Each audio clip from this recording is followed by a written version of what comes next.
লক্ষ লক্ষ হাজার হাজার মানুষের সামনে দাঁড়াইয়া একজন বলছে, মুফতি ফয়জুল করিম নাকি জানি, ও বলছে যে শেখ মুজিব, শেখ লুৎফর রহমান, আব্দুল হামিদ থেকে দরবেশ শেখ আব্দুল আউয়াল 1463 সালে বাংলাদেশে নাকি আসছিল এই সোনারগাঁয়।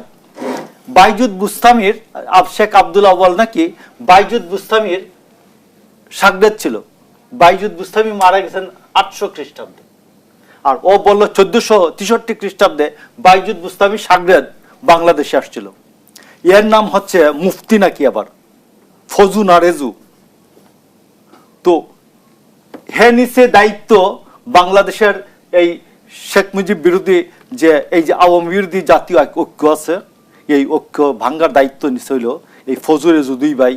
এবং এখানে দাঁড়াইয়াই বলতো শেখ মুজিব, বঙ্গবন্ধু শেখ মুজিব, তার পিতা শেখ লুৎফর রহমান, এবং এই 1463 সাল ইসাই সাল থেকে বাংলাদেশে আসছিল ওই তৈরি করতে, ইসলাম তৈরি করতে।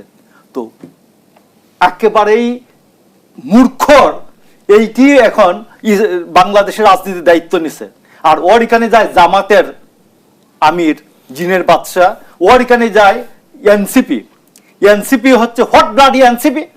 এনসিপি হচ্ছে আধা লিটার, 2 গ্লাস জামাত শিবির, আর 1 মুঠো ছাত্রলীগ, আর 1 চিমটি আন্দোলনকারী বাচ্চা, এটার নাম হলো এনসিপি।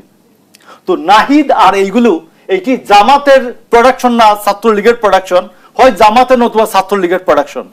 এবং এইগুলোকে দিয়া ডক্টর ইউনূস মনে করেন এই এনসিপির এই বাচ্চা বাহিনীকে দিয়া উনি বাংলাদেশের রাষ্ট্র চালাইয়া উনি সফলভাবে বিদায় হবে।